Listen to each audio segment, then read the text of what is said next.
to music first, always. We are unstoppable. Open the frontiers to make people meet people. Music is not fireworks. Music is feeling. You're good to go. Thank you, vote for the music.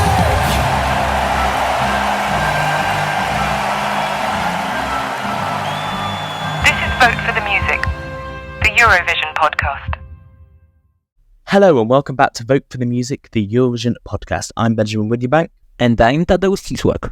Now today we are back with our quickfire reviews of the Eurovision Song Contest 2024. And we've done semi-final 1, we've done semi-final 2, we're right at the end of the season. We have rehearsals in full swing. As of today, we're only a week away from the very first semi-final, which is on the 7th of May. So of course we come to the final 6 songs in our review season. And they are the Big Five and Sweden. And beginning that, we're going to take a look at France's entry, which will be performed in the grand final on the 11th of May and during the second semi-final on the 9th of May in the big change this year of how the EU are doing it. So France's song is Mon Amour by Slimane.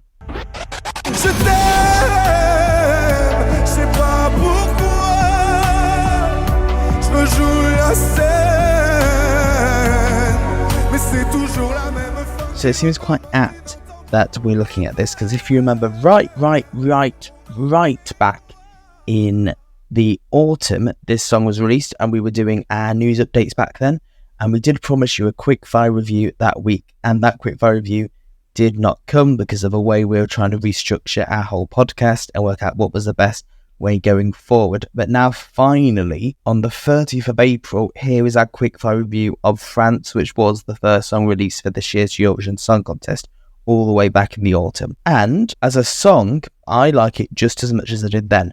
I think this is a really solid song. I don't think it's excellent, I don't think it goes the extra mile, but I think as what it's trying to do, a really good French ballad chanson, this is really solid. It's actually a very simple composition. Follows one of the most common chord progressions, repeats and references itself a lot, has the most common tempo, and stays to the most common voice range. But you see, that's its strength. It's universal.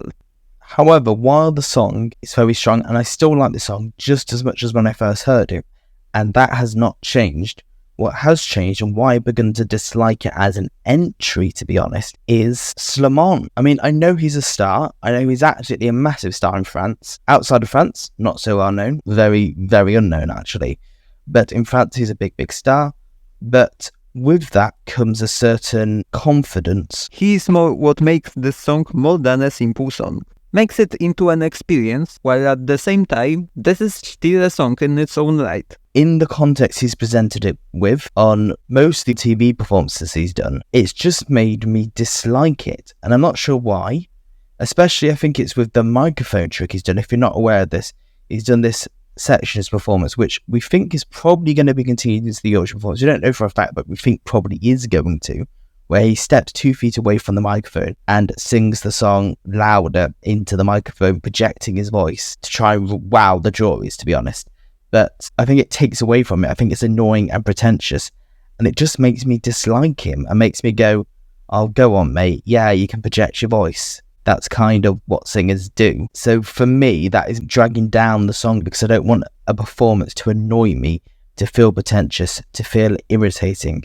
And the way Slimane has been performing it is doing that. The performance should be a journey through the song and carry the song. It should be focused on the song. The performance should be just facilitating that. What Slimane is doing is making it all about him and going, look what I can do, which I think is the wrong approach. And I think actually it could seriously backfire. And perhaps this team has an expiration date. Perhaps one day we're going to look back at this song and collectively decide that we were tricked. I don't know, but I don't plan to do that anytime soon. The plan still works on me, as I see this song not just as the strategy, but as a message. This is a song showing how you can use something simple to tell and bring out something extraordinary, and how extraordinary can be more effective by being put in simple frames. So as a song, I like this, but I don't think it is the strongest thing in the world. It's not weak. It's certainly not a weak song. if we go back a few years to Voila, that went above and beyond every single aspect of that, every single aspect of the performance, every single aspect of the song, everything about it was 10 out of 10. They were pushing and pushing and pushing in every second of it. Where this seems like it's Voila by the numbers. Still a great, pleasant listen to, and I still think it is going to capture audiences when they watch it, because they go, oh, this is a really beautiful French ballad.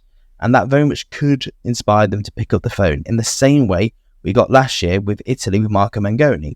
We absolutely got that with Tu Vita, where both the juries and the audience gave it a very similar score, which managed to catapult it to 4th place. And I think that's what France are trying to do.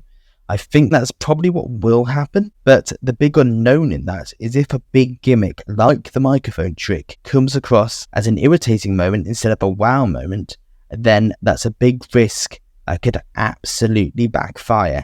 And although I don't think that's going to happen, I think the fact it's backfired for me does indicate that potentially it could happen to other people. But overall, I do like this song. I do like listening to this. I think it is a good song, and Mon Amour absolutely gets a thumbs up from me. So thank you for listening to our quickfire review there of France's entry for this year's Eurovision Song Contest. Of course, tomorrow we'll be continuing with the Big Five, and we're coming to Germany's entry. So to keep up with exactly what our thoughts on that is, then you can follow us on Spotify, Apple Podcasts, Amazon Podcasts, or wherever else you may get your podcasts. And that does include YouTube, where you can leave a comment down below, give us a like, or subscribe to us, ideally all free. And you can also interact with our Q&As on Spotify. But until then, thank you so very much for listening, and remember to vote for the music. This is to music first, always. We are unstoppable. Open the frontiers to make people meet people. Music is not fireworks. Music is feeling. You're good to go. Thank you, vote for the music!